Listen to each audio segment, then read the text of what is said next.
So we're going to take a look at the RUTUS VERSA today over the test blocks, and I have some nails out here to show you that it's not falsing.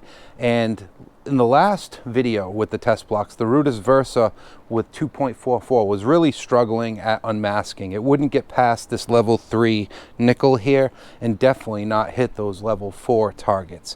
So I'm going to fire up the VERSA, but what I have in the VERSA are the settings that I've been using to relic hunt. After tests here, after tests in the field, after tests in the test garden, I have some filtering going on here that still makes this a very impressive unmasker, and you can get even better by lowering the filters, but I'm going to show you what I'm using. So I'm using recovery speed 6 in park mode,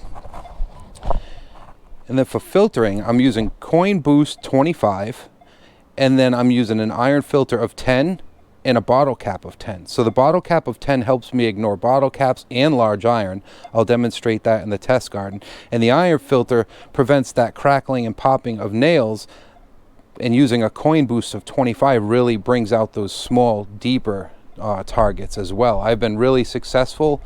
To me, this is a completely different machine than the VERSA I had with 2.44. This is a very, very impressive update. So we're going to go over the targets with this, with the filters that I have in here. And like I said, a bottle cap of 10 and an iron filter of 10, you may not need that, but I'm going to show you how good it is on these blocks now with that, because that's what I hunt with. You can lower it down and get even better results. But let's go over some nails. All right, nice and quiet. Level 1, same plane, nickel next to a nail. Another thing I'm really impressed with is the way this is holding ID. So we've seen other machines go through the test. We know the Deus 2 past level 3 is that 789 ID. So to me, I'm pulling non-ferrous with the VERSA with this update, and I think it's because I don't dig those 789s with the Deus 2. So let's go back and let's look at the nickel. All right, the dime. All right, now we're going to go 1/2 inch raised. I'm using a 2-tone program that I made. It's very easy to manipulate tones in here. You can save programs, but you can also save tone profiles. So if I go over here really quick to tone profiles, you can see it's saved. And that is the tone I use, which is a relic hunting tone where it's just iron and 700 kilohertz for all non-ferrous. And I'm not discriminating anything. I have my disc at 0. All right, so here's the nickel.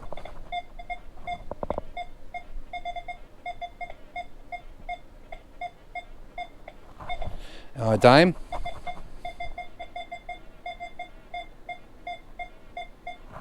All right, now we get into, it had no problem hitting these before at all. Now we get into the hotter targets here. And this is a 1/2 inch, no, this is a 1 inch raised nail next to a dime.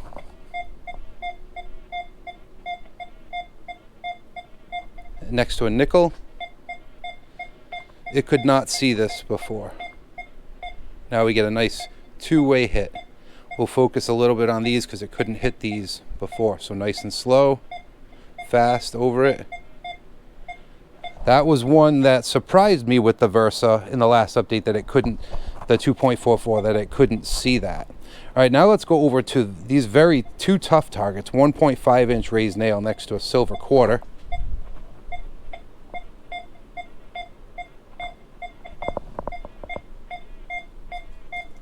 No problem. And the gold.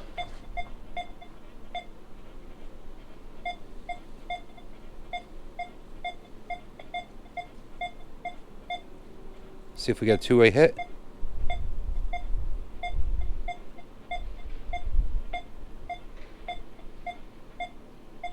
Hone in on it.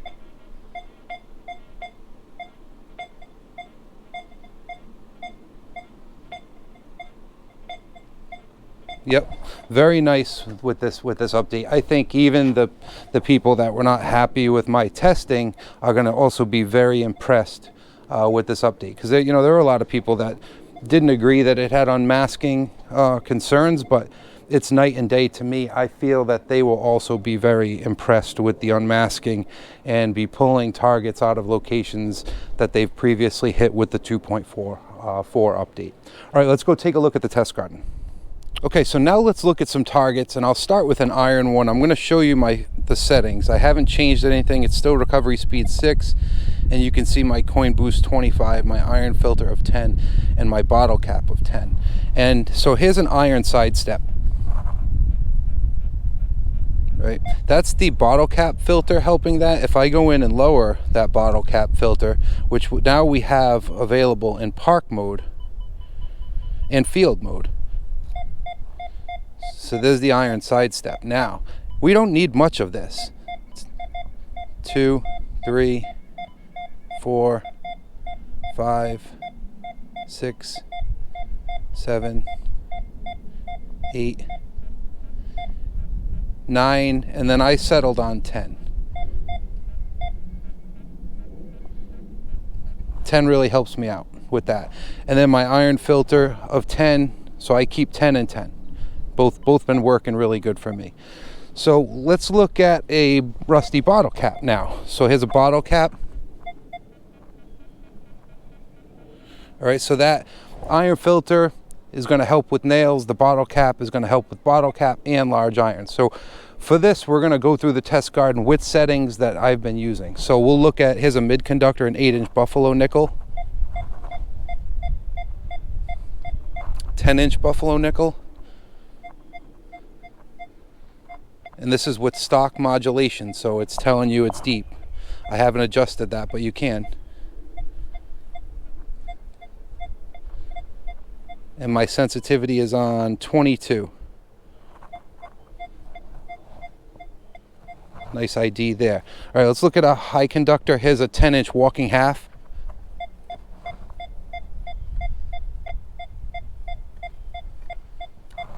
Uh, 8-inch harmonica reed.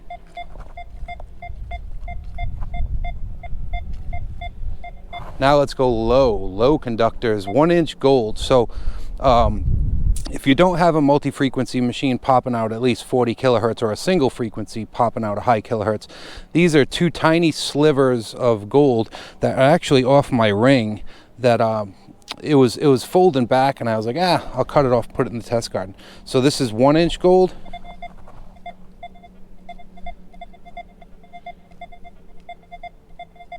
You can see very low ID. Now this is the same dimensions of that 1-inch, but at 2 inches. And even though my test garden is so trashy with nails and stuff, it's still pulling it through without an issue. Really impressive. This is a mercury dime next to a piece of foil.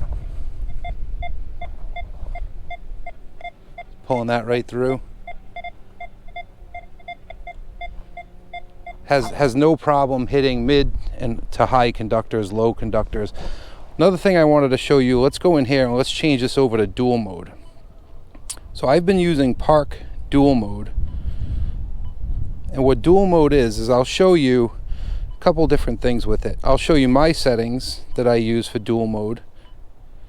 And I use the sensitivity of it at 10 down here. But I do have it at 25 for the demonstration. It goes up to 30 as well, and how this has been helping me. So we'll crank it to 30, and then I'll go back down and show you what I use. So here's an example of dual mode with a can.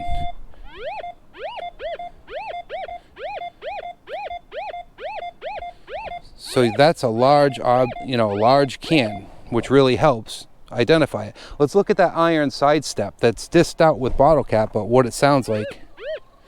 Oh, let me get back to the screen. All right, now when I go over a good target, like a coin size target,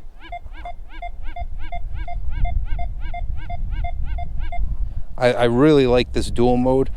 And I'll show you what it sounds like in the settings that I've been using for it. Let me see. We're at sensitivity 23. We'll knock that back down. I've been using a sensitivity of it at 10.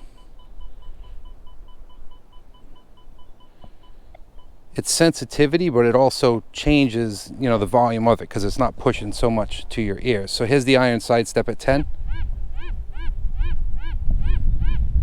And if you're on contaminated sites with a lot of iron nails, cans like that. If you're park hunting, you're going to be able to really size these in dual mode. Here's the can again. You can tell how big it is compared to a deep coin.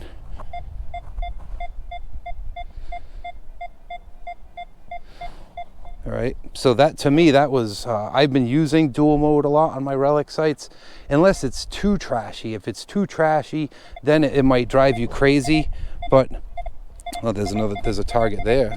Maybe the cap is off it. But if the site is too trashy, it might not work for you. But for parks or for sites that are not completely loaded, this really helps you pull through a smaller non-ferrous. That's the same mode. It's telling you, it's like running your pinpoint all the time, but being able to select the pitch of it and how loud you want it to come through. And that's what RUTUS calls dual mode, which I really, really like. So everyone, there's a look at the Versa with the new update, night and day, compared to, the 2.44 update in my eyes. I think it's going to be a winner. The crappy thing is not available in the United States, so that's kind of shitty, but I'm really impressed with it. I really like relic hunting with it. Thanks for watching.